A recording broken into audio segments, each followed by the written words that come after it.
Mari kita berdoa.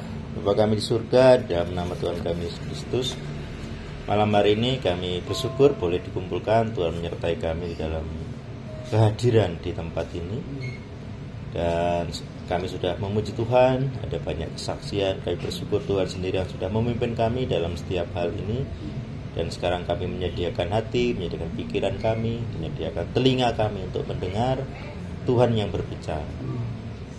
Biarlah Kau sendiri yang memakai setiap perkataan yang muncul akan menjadi kekuatan, menjadi rema, menjadi mandat yang kokoh di dalam hati kami untuk menjadi pedoman hidup kami. Terima kasih, di dalam nama Tuhan Yesus Kristus kami siap mendengar. Amin. Shalom Bapak Ibu semuanya. Perkenalkan, mungkin ada yang baru bertemu. Nama saya, jadi saya ketemu Cita Sinta pertama kapan ya? Tahun mungkin ya? Lebih 2 tahun ya? Ya, jadi saya pelayanan saya khususnya sebenarnya dari 2012, jadi kayak pemuritan begitu. Tetapi lama-lama jadi kayak konselor. Jadi tahun 2012 intinya ya entah bagaimana begitu ya, Tuhan memanggil untuk mendirikan suatu komunitas. Kemudian lama-lama di dalam komunitas ini muncul namanya komunitas orang curhat gitu kan, namanya orang dekat pasti enak curhatan itu otomatis begitu. Sementara saya sendiri tidak minat teologi, maksudnya sekolah teologi itu saya tidak minat juga. Terus saya juga kuliahnya bukan teologi gitu kan. Jadi ketika dicurhati begitu saya juga mikir gitu loh, kok curhatin yang aku gitu. Maksudku saya punya banyak teman yang memang kuliahnya konselor S2 gitu ya. Terus memang full time begitu. Saya kan tidak gitu. Jadi tetapi ada saja gitu ya orang yang curhatnya ke saya begitu. Maksud saya nek kamu curhat tuh ke Mas ini gitu yang konselor gitu, yang memang terdidik gitu ya. Sudah full time, sekolahnya juga konseling begitu. Jadi menurut saya lebih tertangani dengan lebih baik gitu kan, namanya itu kan butuh ilmunya. Cuman ya gara-gara orang ini nggak mau gitu ya, nggak mau Mas, pokoknya Mas Danang saya kan jadi pusing sendiri. Kok karena aku gitu, saya merasa nggak punya solusi gitu. Jadi ya akhirnya hal pertama yang saya lakukan ya hanya mendengarkan. Jadi orang tua saya dengarkan, tidak saya komentari, karena saya tidak merasa mau ada solusi gitu. Tapi ternyata mendengarkan itu malah jadi keharusan seorang konselor gitu. Jadi tanpa sekolah pun ternyata sudah alamiahnya saya lakukan. Jadi mendengarkan. Jadi orang bebas berbicara tanpa tedeng aling-aling, jadi tidak perlu minta maaf ya. Jadi saya biasa mendengar curhatan orang dengan hal-hal yang mengerikan pun juga. Kadang saya sendiri kaget itu. Ternyata dia begitu itu kan. Karena selama ini kan rahasia kan, malu kan. Tapi dengan saya open ya, terbuka. Nah, kebetulan temanya tadi curhatnya juga seragam dan saya juga punya pengalaman sebenarnya. Ya, saya pikir kita semua punya pengalaman keluarga yang mirip-mirip. Ya. Jadi saya sendiri, bapak saya kan usianya udah 82 atau 83. Pokoknya larinya 43. 43 atau 42 lah. Ya, jadi beliau ini kan karena saya menggeluti konseling gitu ya secara otodidak terpaksa begitu, akhirnya kan saya juga belajar psikologi dan ya saya mengamati bapak saya. Jadi beliau ini pensiunan guru.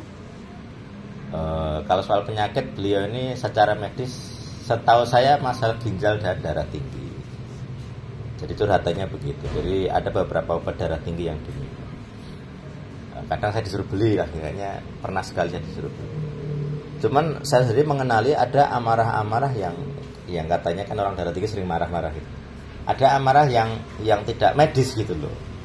Ya ada juga yang medis, artinya kalau darah tinggi kan tendensinya sensitif tuh katanya begitu ya. Cuman ada beberapa amarah yang muncul ketika saya pelayanan gitu. Jadi ketika saya mau berangkat begitu tiba-tiba dia marah. Marahnya nggak ke saya. Marahnya nggak jelas. Misalnya kakak saya naruh apa gitu bisa marah loh. Kamu tuh naruh barangnya di situ. Saya berusaha melogikakan alasan dia marah itu apa, itu sulit sekali gitu Bapak Ibu. Jadi saya merasa ini amarah-amarah yang tidak wajar gitu. Terus kemudian ada lagi amarah yang salah satu amarah yang saya kenali adalah beliau ini marah kalau dia tidak saya libatkan. Jadi misalnya motor saya rusak, saya perbaiki sendiri, marah itu dia. Jadi saya merasa kok nesu ya nek tak kau neng bengkel diri kok nesu gitu. Maksudnya kan ini kan seneng gitu ya, tidak dilibatkan atau menurut saya ya. Tapi ternyata dia malah pengen terlibat. Jadi waktu itu ada saya ya namanya motor kan saya pegang brake, kunci-kunci gitu. Marah dia. Jadi ketika saya kerjakan sendiri marah. Jadi saya sama dilempar brake gitu. Dong gitu.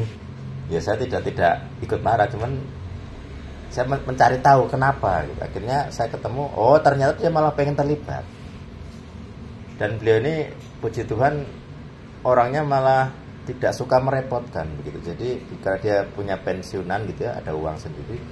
Jadi kalau saya belikan sesuatu itu kayaknya nggak suka. Pengennya kalau dibeli sesuatu ya uang dia sendiri gitu ya. Jadi paling saya minta bantu apa? Kadang minta bantuan. Tolong belikan ini misalnya. Kalau sekarang pakai Lazada gitu ya, pakai aplikasi pakai apa. Tapi uang dia sendiri. Bahkan di rumah saya nyuci piring dimarahi ya. Kamu nyuci piring amis nggak usah. Jadi beliau sendiri yang aktif. Jadi puji Tuhan dengan itu badannya kan sehat. Jadi banyak kegiatan. Bekerja rumah, menyapu, cuci piring begitu. Dan kerjaan dia adalah beli barang yang sehobi dia. Jadi belinya macam-macam, kunci set gitu kan, macam-macam gitu. Terus elektronik, dia tuh dulu pernah jadi guru elektronika gitu. Di rumah tuh kunci lengkap, kunci kayak bengkel tuh lengkap. Memperbaiki ulir tuh bisa dia. Bor ada, bor mesin yang gede-gede itu apa kayak bubut itu lah. Terus nanti elektronik dia bisa bikin apa kayak mixer sound itulah, bisa sendiri. Nah, tetapi ada juga beberapa yang kayak anak kecil ya, namanya psikologi ya begitu ya, orang tua itu katanya begitu. Jadi kemampuan dia untuk moralnya kan mulai menurun gitu ya. Jadi ada beberapa yang kayak anak kecil, pokoknya kalau minta sesuatu harus sekarang gitu. Balik dari anak-anak. Ya. Jadi ketika muncul ya saya diam aja. Saya memaklumi namanya memang kondisinya seperti itu. Kemudian saya kadang mengamat ini, bapak saya sudah mulai pikun belum ya? Kan saya juga harus mikir gitu kan.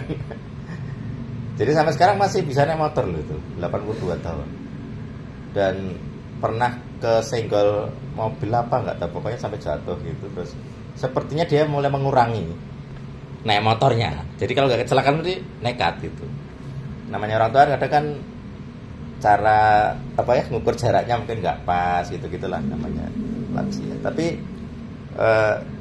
yang ingin saya bawakan pada malam hari ini adalah ada satu, kan saya sudah melayani konseling ini kan dari 2016 gitu. Jadi 4 sama 5 ya 9 tahun gitu. Jadi dari 9 tahun ini ada saya memisahkan masalah itu ada 2 ya tentang orang. Ada yang bermasalah medis gitu ya. Jasmani, jadi misalnya kayak tadi, oh ternyata memang banyak orang yang ngomong begitu ya, orang darah tinggi itu memang sensitif dengan emosi gitu.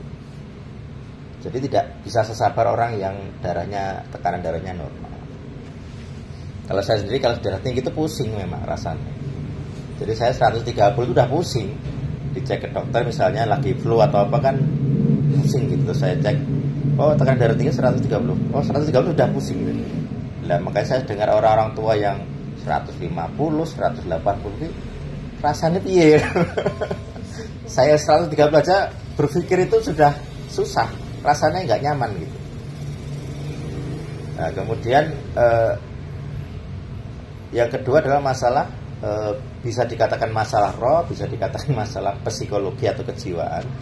Tetapi itu saling terkait. Jadi orang yang medisnya tadi ya sakit-sakitan, kemudian darah tinggi, itu kan mesti mempengaruhi kejiwaan. Kalau misalnya dia biasanya aktivitas, kemudian dia sakit, itu mempengaruhi kejiwaan, stres, pengen dolan, dibujuk loro, reso popo. Nah, kemudian ada lagi masalah roh. Nah, masalah roh ini yang ada satu yang dari selama 9 tahun ini ada satu metode doa begitu yang sedang saya kembangkan, yaitu metode doa yang mengubah orang. Jadi kalau kita lihat sejarah gereja, kalau saya kan di gereja-gereja GKJ saya dulu ya. Jadi saya beberapa tahun mengikuti dari SMP itu mengenali kalau di gereja itu ada namanya jenis-jenis doa gitu. Misalnya dalam liturgi ibadah ada yang pengakuan dosa, ada yang pengucapan syukur, ada yang petunjuk hidup baru, berita anugerah. Ada 4 minimal yang ada di gereja.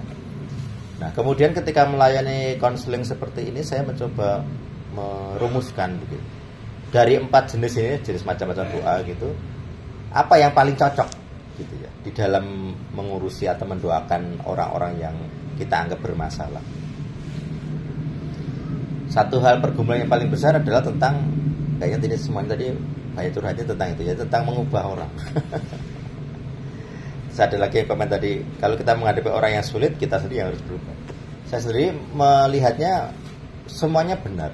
Jadi kalau kita melihat orang yang menjengkelkan, brengsek begitu, ya pasti kita berharap dia berubah loh. Misalnya tetanggamu lah saja. Tetanggamu mungkin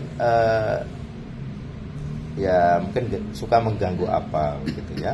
Kalau di desa saya itu seringnya sound system, lomba. Jadi beli yang gede-gede, nyetelnya macam selerane. Nek sing Islam ya pun kasidan, nek sing musik dicampur sari, volumenya gede gitu ya. Jadi jarak 300 meter tuh masih kedengeran. Dengnya tuh masih terasa. Ini kayak sound horror kalau di Jawa Timur ya. Tapi ini skala kecil. Tetapi kalau di tetanggaan kan pasti terdengar. Ya itu masih mending ya di desa ya. Kalau di kota udah bikin demo tuh pasti. Tapi begitu. Jadi kalau bapak saya mendengar gitu ya kadang marah-marah juga gitu. Terus kebetulan di sebelah rumah kami, jadi jejer, kami itu ada masjid. Masjidnya toanya 4 penjuru gitu ya. Terus salah satu ke arah rumah kami. Dulu pernah waktu pertama kali mendirikan masjid ini, bapak saya protes gitu ya. Tolong speaker yang toa itu digeser sedikit gitu.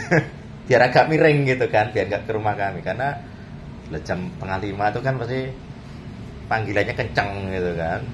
Jadi kami nggak usah pakai alarm udah pasti melek gitu. Lebih kencang itu daripada alarm HP. Nah kemudian saya terus mempergumulkan gitu, bagaimana cara mengubah orang. Kalau selama ini saya rasa rata-rata orang ketika mendoakan atau berdoa tentang orang adalah berdoa meminta. Benar atau enggak? Tuhan, saya minta orang ini berubah. Saya minta Tuhan bekerja supaya orang ini berubah. Saya rasa itu cara berdoa yang paling umum begitu, karena ada ayat mintalah maka akan diberikan. Tetapi dari sejarah gereja ada banyak pergumulan tentang cara berdoa ini, seperti saya jelaskan tadi. Oh ternyata ada juga ya doa yang isinya pengakuan dosa.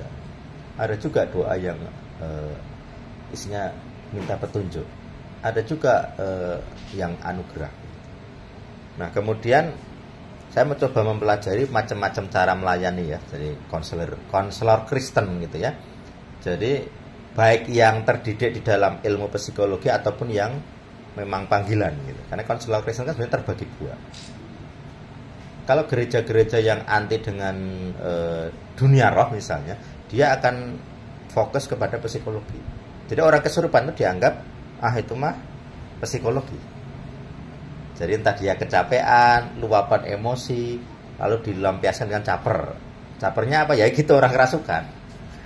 Jadi kalau orang konselor Kristen yang model ini melihat misalnya, oh pabrik ini karyawan kerasukan, sekolah ini ada siswa kerasukan, kan gitu ya.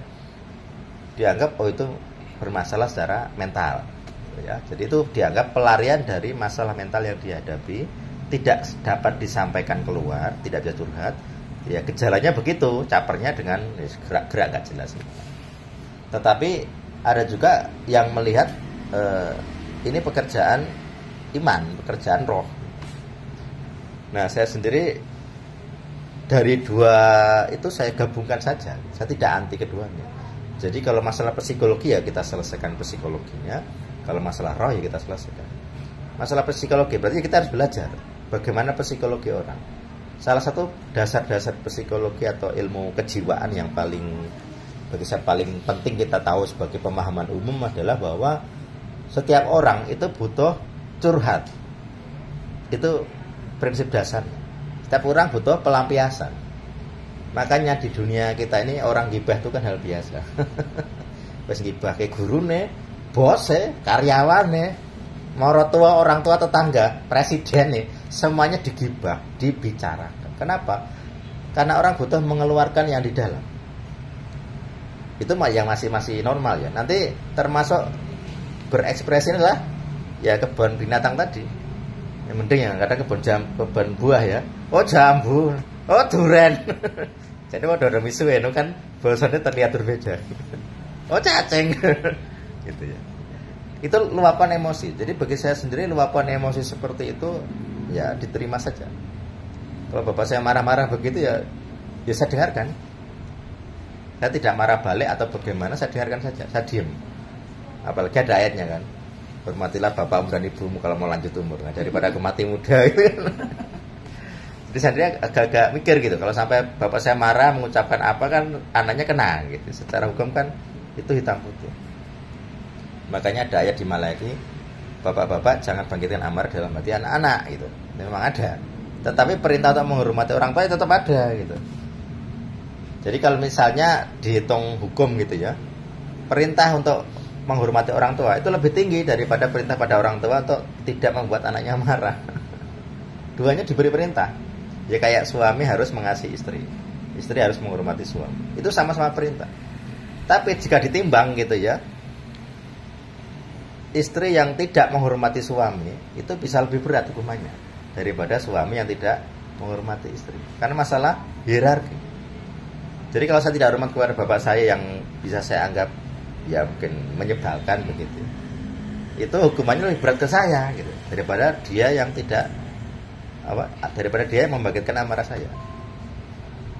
Saya punya amarah dari orang tua pasti ada, namanya kita beda generasi. Nah beliau ini kan PNS itu kan pengennya semua anaknya gitu ya, khususnya saya sih itu ya kayak dia gitu loh, uripnya mapan, kerjanya jelas, terpelihara negara gitu. Jadi bagi bapak saya ini hanya boleh punya satu pekerjaan, dosen PNS wis kuwi tok. Jadi ketika dia tahu saya punya pekerjaan lain, nah apalagi kayak sekarang ya, wis pekerjaannya gak jelas. Kalau ditanya, pekerjaanmu apa nang? Aku ya bingung jawab. Bagi dia pelayan itu tidak ada dalam dunia dia. Apa enak orang melayani tanpa dibayar? Ora enak. Bayarannya sok-sok gitu ya, dari terserah gitu kan dari orang. Itu bagi dia sesuatu yang aneh gitu. Jadi kalau saya cerita saya diberi pelayan tuh bagi dia nggak masuk akal gitu. Kerja ya kerja, harus ada uangnya, harus ada gajinya. Saking terpaksanya daripada saya diomeli terus gitu ya. Ayo lo, karena kegawean kan lo. Ada keponakan punya tambang, rono lo, daftar melu masih kan lo. Ngono kuwi jadi jengkel juga kan akhirnya. Ini lo Pak, ini saya tiap bulan ada yang transfer. Saya tunjukkan gitu loh. Apa itu namanya transferan itu? Terpaksa saya. Daripada diomelin aku ada duit gitu loh. Saya tuh punya uang gitu loh. Ada yang ngasih uang dan sebagainya. Nah, akhirnya sekarang dia sudah menerima. Itu butuh waktu lama. Yang mengonangi dia marah tentang saya itu ya ponakan saya. Jadi dia cerita. Jadi danangnya dikulah kayak gini kok tidak sesuai harapan. Itu marahnya dilampiaskan ke ponakan saya, sepupu ya. Nah, sepupu ini rumahnya di Blitar. Baru ketika saya ke sana baru cerita. Bertahun-tahun gitu kan. Oh ternyata bapak saya marah gitu. Kalau ke saya nggak pernah ngomong, kita sudah bisa menahan. Tapi ke orang lain tidak, dia butuh cerita. Apalagi kalau tetangga mampir dolan tanya, Mas, Pak, lah Mas jarang saat ini ngajar terpundi lah kan. Artinya saya kuliahnya untuk dosen gitu kan. Kan bingung jawabnya. Akhirnya ya barang itu ngomong dolan mawon, sebenarnya aku jawab deh. Satu-satunya yang terpikirkan bagi dia. Tapi yang pentingnya dia tahu saya punya kegiatan sendiri, tuku kendaraannya tidak minta orang tua gitu kan, sering bepergian, berarti kan ada uangnya gitu. Dia sudah lerem. Nah kemudian ada satu cara untuk tanda petik memperbaiki hubungan ya saya ya tadi memberi perhatian. Jadi bagi saya sejelek-jeleknya bapak saya, dia hanya masalah mental, sakit. Dia pernah punya sakit. Jadi waktu saya kecil ibu saya meninggal dan dia sakit hati dengan siapapun. Dengan Tuhan sakit hati, dengan gereja sakit hati. Jadi sampai sekarang nggak pernah ke gereja. Tetapi kalau dia mendengar khotbah masjid, dia marah. Wong kuwi ngomong apa? Masuk surga itu hanya lihat Tuhan Yesus saja. beriman ternyata bapak saya. Tapi nggak pernah gereja. Dari tahun, bayangkan tahun 90. 20 tahun loh. Berapa puluh tahun mungkin dia. Tetapi di dalam hatinya masih ada iman itu. Karena beliau ini kan dari muslim, keluarganya muslim. Terus pindah Kristen. Katanya mungkin ikut simbah saya. Simbah saya kan kenil dulu, tentara Belanda. Tapi kemudian perang kemerdekaan kan ikut Republik gitu. Jadi satu-satunya yang ikut Kristen bapak saya. Nah kemudian dari banyak pengalaman seperti ini, termasuk akhirnya saya melayani orang kayak kemarin, ini hari Rabu ya. Jadi kemarin saya dengan Pak Yohan, saya dipaksa. Jadi kami dari mau rapat IAS, mau survei tempat begitu. Jangan pulang mas, kita mampir ke sini. Ada satu mendoakan bapaknya Vika, istrinya, kemudian mendoakan pakdinya Pak Yohan. Nah, ketika mendoakan pakdinya Pak Yohan ini sudah tinggal kulit pembalut tulang. Sudah sebulan sakit. Dan katanya bulan lalu didoakan pendetanya gitu. Ini akan segera meninggal. Tetapi segeranya sebulan nggak meninggal. Jadi makan harus disuntik begitu ya. Terus ngomongnya sudah nggak jelas. Jadi saya melihat bude yang merawat ini sampai ketok kesel gitu. Jadi ngomongnya tidak jelas, sudah mudeng, jadi kan stres ya. Suaminya ngomong apa nggak jelas, dia mau memenuhi juga nggak bisa, nggak paham dia. Terus akhirnya saya diminta mendoakan dan ketika didoakan tuh nyebut Yesus terus, Yesus. Kita nyebut Yesus ya, agak jelas ya, omongannya agak jelas. Lah terus itu kan siang mendoakan jam 1 siang. Ketika malam saya jam 1 malam saya dijabri gitu. Mas ini Pak D meninggal. Kita doakan mempercepat kematian dan dia berterima kasih gitu karena keluarga kan melihat orang sakit juga sakit gitu ya. Sudah sebulan katanya kena liver begitu. Jadi secara kesembuhan pun medis sudah mungkin menyerah gitu ya para dokter kalau sudah begitu lansia. Lalu metode yang saya praktekkan adalah saya menjadi imam. Kalau bahasa yang sering diterima adalah imam. Jadi misalnya kayak bapak saya suruh bapak saya pengakuan tertentu, ya sulit sekali. Saya dianggap kurang ajar. Tetapi ketika saya mendoakan, saya tidak sekedar ya Tuhan saya meminta bapak saya diubah, tidak. Tetapi menggunakan konsep-konsep tadi saya mencoba, karena saya anaknya sah gitu. Setahu saya anak kandung gitu ya, bukan anak pungut gitu. Terus saya amati, saya dan bapak saya wataknya persis sekali. Persis. Jadi kayak kemarin masalah kurir begitu, dia kan marah kok nggak sampai-sampai, terus dia kayak ngomongnya begini, dia menduga-duga. Gimana kurir berdengar aku gitu betul. Batin saya. Dari mana dia tahu di kurir membenci gitu. Ini kan suka menduga-duga lah. Saya kan tipikal juga begitu juga. Oh, saya wataknya mirip dengan bapak saya gitu kan. Jadi kan saya bilang, ya sabar mawon tinteni gitu. Akhirnya hari itu datang, senang sekali dia. Oke loh, saya tuh dipanggil, ini loh mixernya ini gitu. Jadi kamu bocah persis itu, kayak anak menunjukkan mainan ke orang tua. Gitu. Nah kemudian ada ketika saya mendoakannya begini. Bukan lagi saya meminta Tuhan mengubahkan, enggak. Tetapi saya konsepnya apa yang menyebabkan Tuhan tidak bisa membela bapak saya. Jadi saya memakai di Yesaya 59 ayat 1. Tangan Tuhan tidak kurang panjang menolongmu, tetapi yang menjadi pemisah adalah segala dosamu. Jadi sebenarnya Tuhan itu tidak kesulitan menolong kita dalam hal ekonomi, dalam hal kesehatan, tetapi yang menjadi masalah adalah dosa. Jadi saya bukan konselor yang pertama tadi ya, yang hanya memandang psikologi saja, tetapi ada unsur rohnya, ada dosanya berarti. Jadi kalau orang kerasukan, kesurupan begitu, ya pasti ada dosanya. Kalau orang kena penyakit, pasti ada dosanya. Walaupun dosa itu bukan dosa yang dia lakukan. Misalnya, kalau kita di kitab Kejadian, salah satu dosa yang saya lihat dilakukan Hawa apa? Pernah membaca nggak Bapak? Coba, ketika Tuhan bertanya, kenapa kamu makan buah itu? Adam jawabnya apa? Bukan salah saya, salah perempuan ini. Terus Tuhan tanya lagi ke perempuan, hei perempuan, kenapa kamu makan? Oh, bukan salah saya, salah ular. Lah ular kan bingung mau berdalih ke siapa? Oh, dia pelaku gitu ya. Saling menyalahkan. Jadi salah satu dosa yang mula-mula muncul adalah berdalih, cari alasan. Jadi kalau Tuhan berkata kepada kita, kenapa kamu tidak menghormati orang tua? Kita berdalih kan. Wah, mamaku wis kurang ajar. Brengsek omongannya, kebun binatang. Kita kan berdalih. Jadi ketika Tuhan bertanya kepada kita, kenapa kamu mengumpat orang tua misalnya, ya kita berdalih, cari alasan mesti.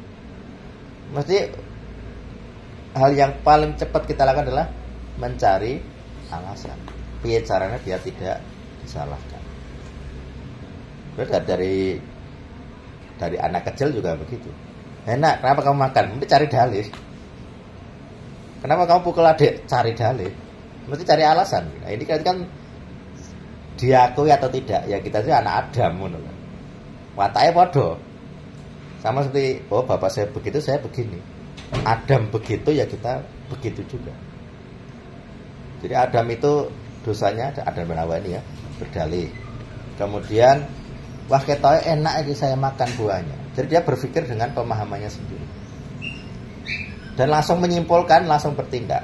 Makanya ada satu ayat berkata, janganlah mengandalkan manusia. Apa arti ayat itu? Ya kita sendiri. Ketika saya dipanggil Tuhan begini ya, aku cari ya wegah gitu ya. Wong pengen lagi punya karir, duit akeh dan mentereng gitu kan. Kan keren. Wah, karirnya oh ini kan keren gitu ya. Tapi sekarang bingung. Ini kan bukan karir gitu ya. Bukan prestasi gitu. Kayak kemarin mendoakan meninggalkan bukan prestasi, main diceritakan prestasi ya. Iya gitu ya. Tapi memang panggilan Tuhan begitu.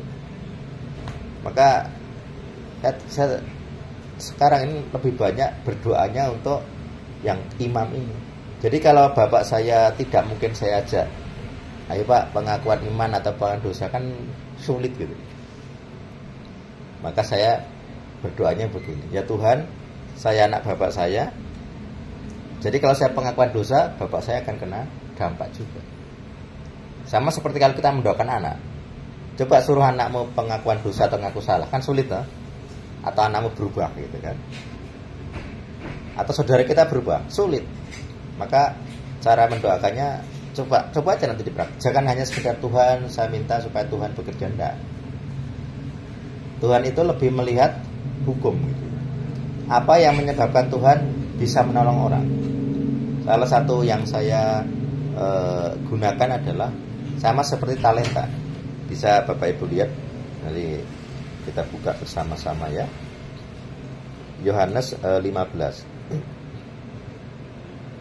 Jadi ada satu prinsip penting yang saya sendiri coba terapkan gitu ya. Yohanes 15 ya, bisa saya bacakan, kita ketemu ya.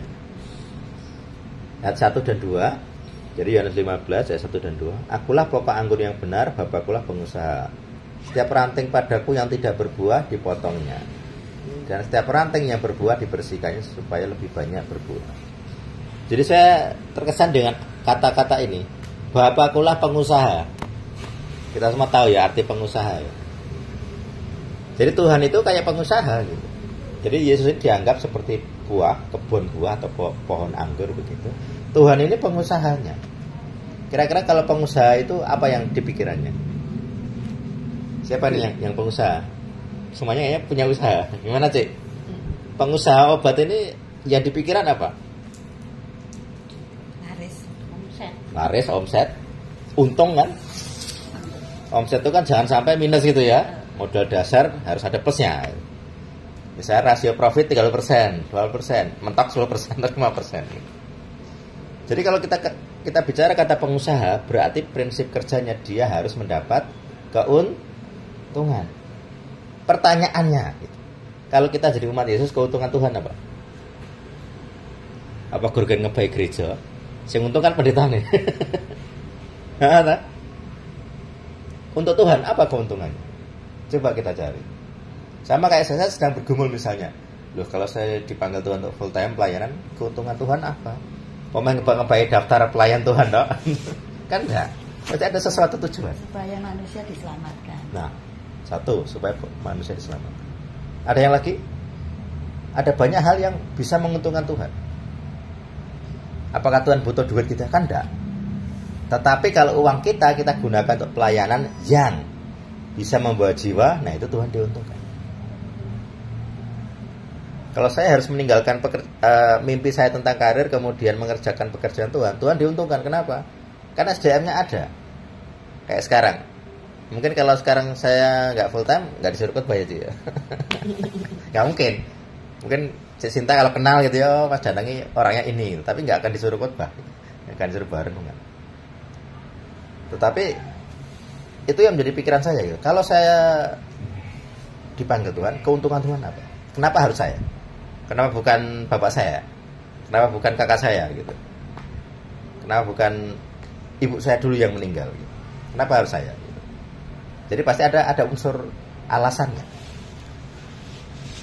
Jadi kenapa saya itu harus ada alasannya gitu kan? Nah, akhirnya saya dengan konsep talenta kan begini, sama dengan pengusaha ini. Jadi ketika ada orang dikasih 1 talenta, apa yang diharapkan Tuhan? Tuhan berharap 1 talenta jadi 2. Ya dikasih 4 jadi 8. Nah, pertanyaannya, apa yang kita miliki yang dari Tuhan yang bisa menguntungkan Tuhan? Ketika saya belajar psikologi ini kan ilmu umum ya, semua orang juga bisa tahu. Tetapi ketika digunakan untuk pelayanan, itu menguntungkan Tuhan. Kenapa? Saya bisa sabar dengan bapak saya sendiri gitu misalnya. Oh, kalau memang lansia ya begitu. Marah-marahnya begitu. Tidak perlu dicari logikanya. Jadi saya tidak berusaha logikanya amarah ini apa ya? Itu tidak berusaha lagi. Dulu berusaha gitu ya. Tapi lama-lama ya wes biarkan aja marah-marah. Kita tidak perlu menjawab. Dibiarkan saja. Nanti begitu gejolak amarah ini selesai ya sudah. Kita baru ngobrol kalau bisa gitu ya. Tapi selama dia dalam ledakan amarah ini ya sudah biarkan. Dan kita tidak dimasukkan ke hati. Cari dreyo wis rapopo gitu ya. Saya mencari tahu alasannya saya lempar dreyo kan bukan menyakiti sebenarnya. Jadi dari hal-hal yang kita anggap menyakiti termasuk kebun binatang, kebun buah atau apa gitu. Kita cari kenali gitu. Kalau saya mengenali orang ya, oh jangan-jangan dia punya trauma. Misalnya di jalan, kadang di jalan itu kan orang kenceng gitu ya. Oh mungkin mau telat gitu ya, terburu-buru. Saya pernah begitu. Ini kenceng, harusnya dia tuh nyebrang gitu dan nggak peduli dengan orang banyak. Ini udah jalan, nyebrang dia, motong. Jadi banyak orang dipotong. Begini. Pas aku di depan nih, lah kan harus ngerem aku ya. Jalan di belakang, aku ya harus ngerem gitu. Batinku, kok nggak mau nunggu gitu. Paling selisih lampu merah berapa tau? 5 menit loh. Mentok 5 menit loh. Tapi orang nggak mau nunggu. Nah mikir, yang penting aku bisa ngerem. Nah kerasa ngerem ya wes tak tabrak gitu kan. Tapi karena masih bisa ngerem ya sudah. Saya mengampuni, bersabar. Mungkin dia sedang tergesa-gesa karena sesuatu hal yang darurat. Jadi dengan mempelajari psikologi sebagai talenta yang satu ini, saya bisa berkembang, mengembalikan kepada Tuhan berkali-kali lipat. Dari satu pemahaman saya bisa sabar kepada banyak orang.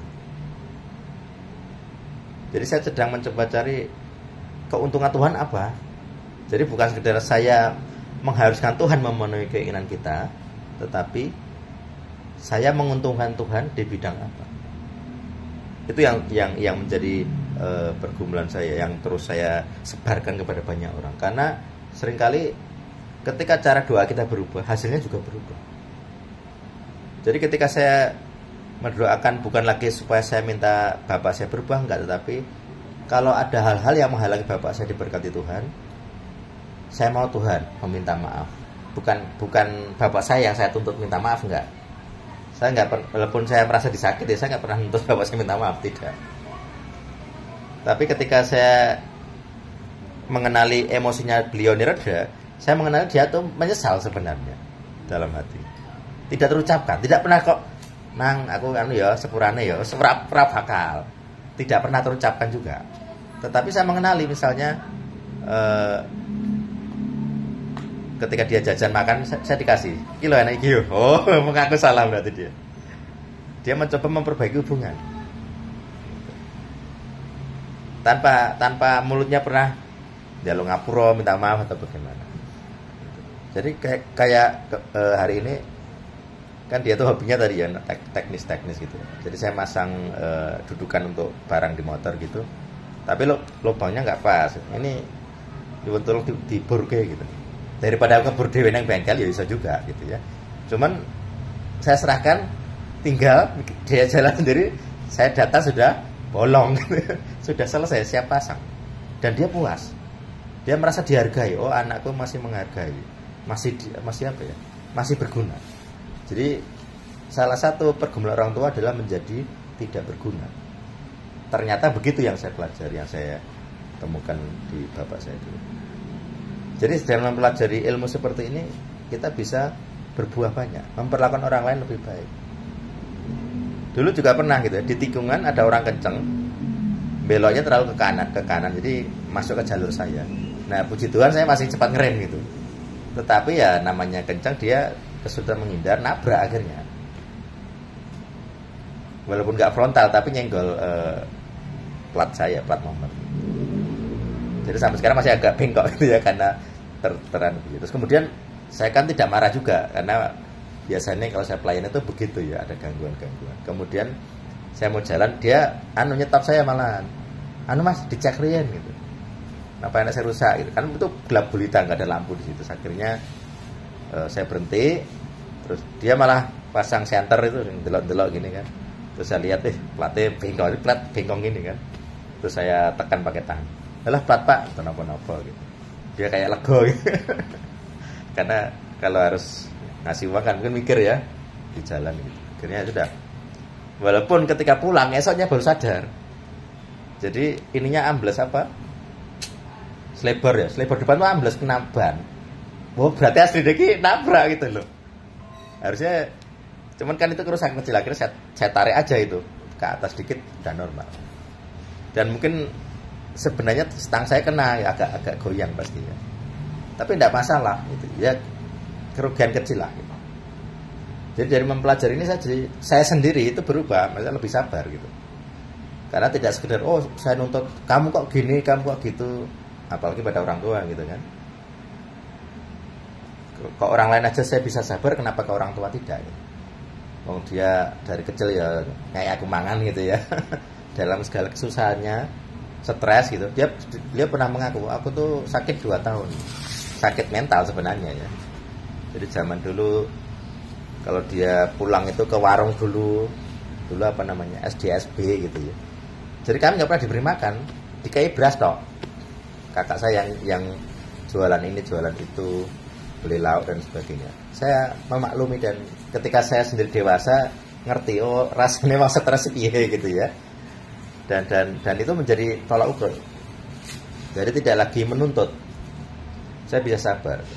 Nah, dari cara doa saya tadi, ternyata bapak saya juga berkurang. Jadi intensitas dia marah itu berkurang. Entah bagaimana, aku juga nggak tahu ya. Jadi mungkin kalau kita bisa mengenali gitu pergumulan orang tua kita tuh apa gitu tuh, kayaknya kita bisa lah gitu. Nanti ini metode ini kita bisa terapkan. Kayak tadi ada istri yang apalagi Katolik itu memang saya sendiri punya tim yang Katolik gitu ya. Terus rasa pindah agama Katolik kayak gitu. Sing Islam juga ada gitu. Tapi saya pendekatannya dengan iman Kristen gitu. Jadi walaupun nang masjid ya jalan, doanya Kristen gitu ya. Atau kalau Katolik jalan, dia tidak lagi doa kepada Maria. Jadi saya coba mengenali gitu ya. Ini bisa kita kembangkan. Kita bisa melayani orang lain, tidak hanya keluarga kita. Jadi misalnya ada tetangga yang bermasalah yang mungkin menyakiti kita. Ada satu peristiwa kemarin yang teroris gitu ya, di bis Kepunton. Mereka memasang tagar di media sosial begini, "We forgive," kami mengampuni. Itu sehari setelah dibom loh, langsung ada itu tagline besar banget, "We forgive," kami mengampuni. Saya terheran-heran gitu, kita orang Kristen kok sanggup gitu. Jemaatnya dibom, ada yang sampai cacat permanen karena kena besi di kaki, hancur gitu. Tapi sikap kita mengampuni. Itu kan bukan saya gitu ya, itu jemaat lain gitu. Tapi saya terkagum-kagum gitu, orang Kristen banyak yang bisa begitu ya. Kami mengampuni. Padahal itu tidak akan menghentikan teroris. Habis itu kan banyak lagi ya, bom di mana-mana juga ada, di Surabaya juga. Akhirnya saya memang menemukan begini, ya memang kita dipanggil untuk begitu. Kita dipanggil untuk menjadi terang gitu, menjadi terang, menjadi garam. Sing panganane anyep dadi enek rasane uyah gitu kan. Ya itu memang kita. Sing harusnya kasar balas dendam tuh kita.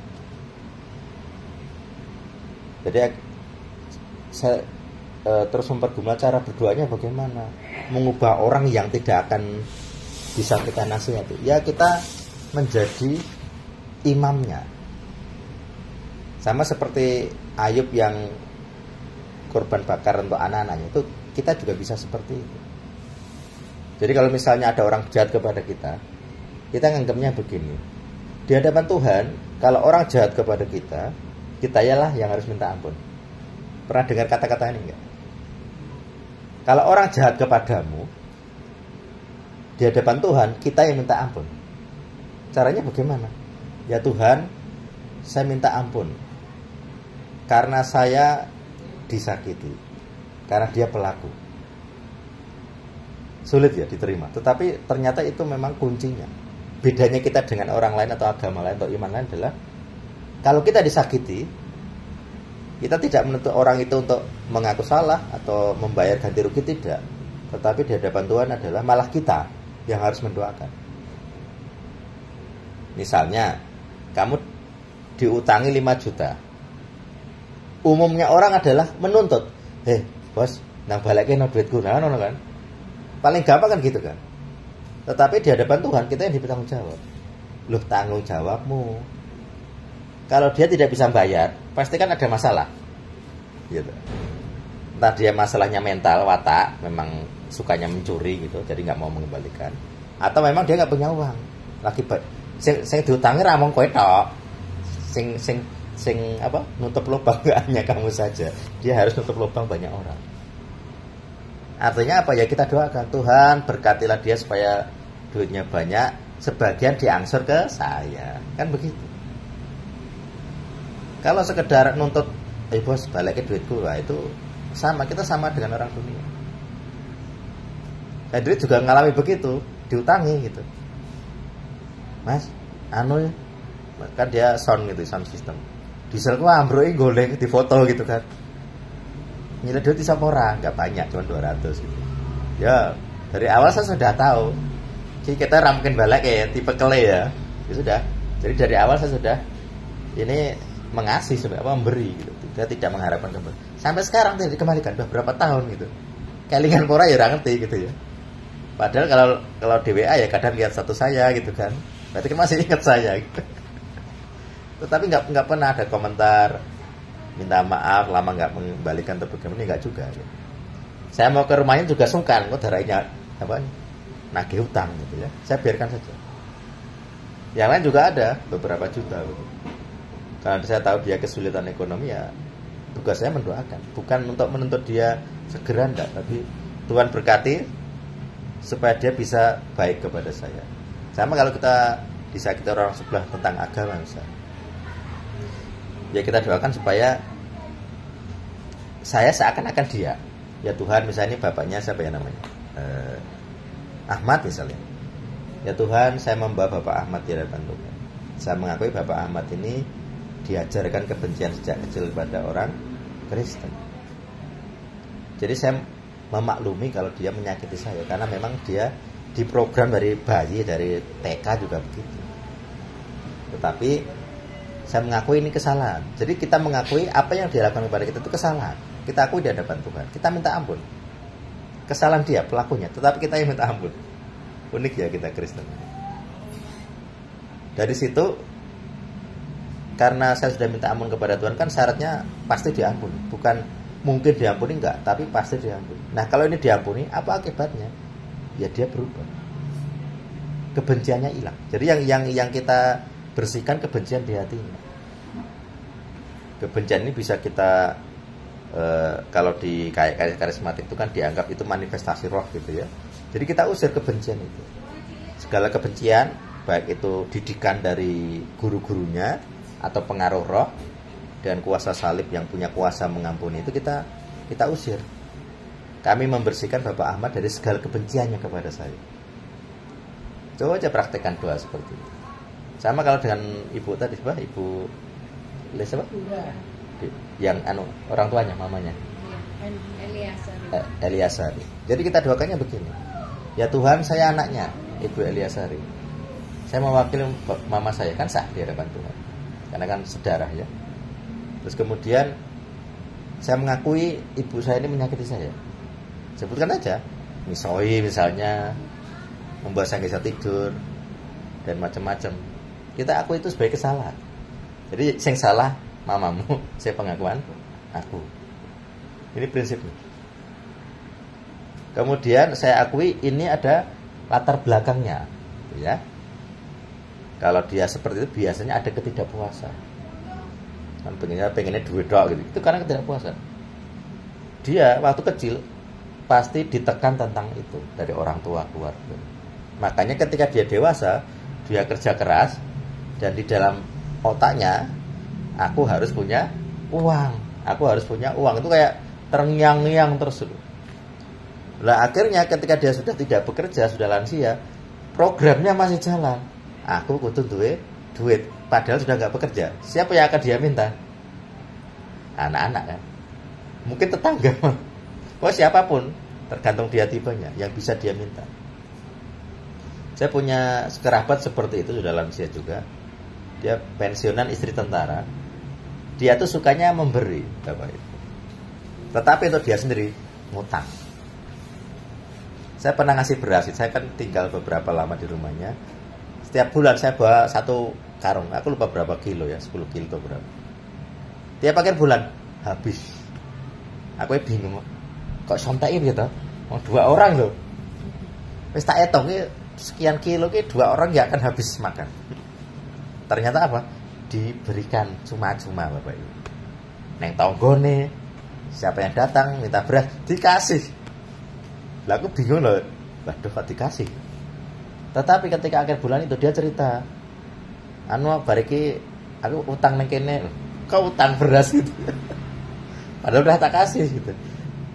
Jadi tiap kali dia punya sesuatu pengennya diberikan. Kenapa Bapak Ibu? Gengsi. Dia merasa harus selalu menjadi orang yang berpunya. Perasaan memiliki ini ditunjukkan dengan kesanggupan memberi. Dia pengennya bisa beri gitu. Padahal kan dia sudah nggak punya apa-apa sebenarnya. Ini masalah psikologi yang harus kita paham. Berarti dulu ada dia punya trauma-trauma sakit mental yang harus kita benahi, yang kita pahami. Oh, kita mau maklumi gitu loh. Jadi ini pertama kali respon yang akan mengubah kita. Oh, berarti kalau saya memarahi dia, nggak akan menyelesaikan masalah. Maka saya akan fokus ke situ. Kalaupun saya berbicara, saya akan menasihati tetapi di bidang itu. Ini loh Ma, misalnya ada ketidakpuasan, pengen memberi, itu pasti dulu, nggak apa-apa kita jelaskan aja. Dulu memang Mama ditekan dari keluarga begitu. Nanti dia akan sadar sendiri. Oh ya. Jadi kita ngasih inputnya seperti itu. Jadi jangan sekedar memarahi. Ya tadi orang tua kan kayak anak-anak ya. Kayak kita ngajari anak-anak kecil gitu. Ini loh Dek, kalau udah dikasih orang, adik bilang apa? Makasih, kan begitu ya. Sama, kita ngajari orang tua itu. Saya ngajari bapak saya biar tidak curiga dengan kurir. Itu sampai diblokir loh nomornya loh. Jadi kalau saya buka HP-nya, nomornya diblokir. Lah kan nanti kalau beli lagi ya, saya hubungi kan kurir gitu. Akhirnya saya unblokir. Wah bahaya loh. Malah dia bingung sendiri. Pakai cara tengah-tengah lah diblokir nomornya. Jadi kesabaran ini yang coba saya terapkan. Apalagi ya namanya Tuhan manggil jadi konselor gitu. Ya saya harus belajar jadi konselor gitu. Mau tidak mau. Saya praktekkan dengan tim saya sendiri, dengan keluarga, dengan tanda petik pasien-pasien. Jadi kalau orang curhat saya diem dengarkan. Saya cari gitu maksudnya di mana ini. Dengan keluarga yang dekat juga begitu, dengan suami, dengan istri, kita cari celahnya. Apakah dia beriman? Kalau beriman, sistem nilai apa yang dia? Jadi sistem nilai ini yang kita. Sistem nilai ini bisa dipengaruhi trauma, pengalaman masa lalu. didikan-didikan yang dia terima. Kita pahami, kita cari masuknya di mana saya didengarkan di bidang apa. Kalau bapak saya ya hal teknis, dia pasti mendengarkan. Kan dia tidak paham toh, HP ora mudeng gitu kan, pasti dia mendengarkan dan macam-macam. Baik, itu yang bisa saya sampaikan, semoga bisa memberkati. Jadi coba sekarang ubah cara doanya. Jadi tidak sekedar Tuhan saya minta. Termasuk kalau saya beberapa juga punya teman yang memang nggak punya anak gitu. Karena dia punya uang tuh sampai bayi tabung. Dan bayi tabung ini selain mahal, dan akhirnya malah tahu ketika dia pernah cerita begini. Karena sudah disatukan apa namanya ya, pembuahan itu sikotnya itu, embrionya lah. Oleh dokter ngomong, Pak, Ibu, ini kalau anak ini ditanam ke rahim, dia nanti ada cacat. Karena ada DNA-nya gitu ya, ada ketahuan. Jadi walaupun masih embrio sudah ketahuan ini penyakitnya apa, sudah ketahuan. Jadi dia nangis-nangis gitu kan. Waduh, wis dadi nera dilahirkan. Berarti kan tanda petik kayak membunuh gitu kan. Tapi kalau dilahirkan itu ada kecacatan. Jadi ada beberapa proses yang seperti itu. Lalu cara saya memandangnya tetap sama kayak tadi. Kalau saya punya anak, apa keuntungan Tuhan? Makanya saya membaca tentang Hana dan Samuel. Kayak dia bikin perjanjian. Ya Tuhan, saya butuh anak. Kalau nanti lahir, saya berikan kepada Tuhan. Itu salah satu perjanjiannya Hana. Akhirnya apa? Samuel ini jadi imam full time lah, kalau sekarang bahasa kita full time, pendeta atau apa gitu di bait suci. Tapi dia merasa puas karena dia bisa punya anak. Sama seperti Sarah dan Abraham. Abraham bergumul begini, Tuhan, lah aku ini sugih loh, lembu sapiku ribuan gitu kan, tetapi aku nggak punya anak. Yang mewarisi adalah Eliezer, pembantu. Bayangkan, sugih, harta banyak tapi rantai anak. Lah sing mewarisi siapa? Muhammad kayak yayasan. Akhirnya Tuhan menjawab, oh tidak, anakmu, keturunanmu akan seperti pasir di laut. Bayangkan, orang yang 100 tahun dan 75 tahun, nenek-nenek kakek nenek gitu ya, diberi janji itu. Tapi terbukti dia punya anak di masa tua. Dan tentu ada keuntungan Tuhan. Apa keuntungan Tuhan dengan anak Abraham? Lahirlah Israel. Jadi kalau Abraham itu temandul, nggak ada Israel, dan kita nggak akan jadi Kristen, saya yakin. Kita mungkin jadi Islam, Kejawen, Buddha, Hindu, nggak ada agama Kristen. Agama Yahudi juga nggak akan ada kalau dia mandul. Tapi karena ada manfaat bagi Tuhan, ya dia diberkati. Kayak saya sendiri beberapa di awal-awal gitu ya, dari 2018 itu ada satu orang ya, setidaknya 2 orang ngomongnya begini, Mas anu ya, tolong beli motor lagi gitu. Saya kan pakai BBL pelayanan. Saya mikir, loh apa untungnya saya diberi motor baru gitu ya, lawang saya pakai ini biar bisa juga gitu kan. Nah kemudian setelah sekian tahun saya baru sadar, oh setelah sekian tahun saya sering keliling termasuk keluar kota, nganggo bebek jane ya iso gitu ya. Cuman pakai motor yang laki itu lebih enak, tenaganya juga lebih besar.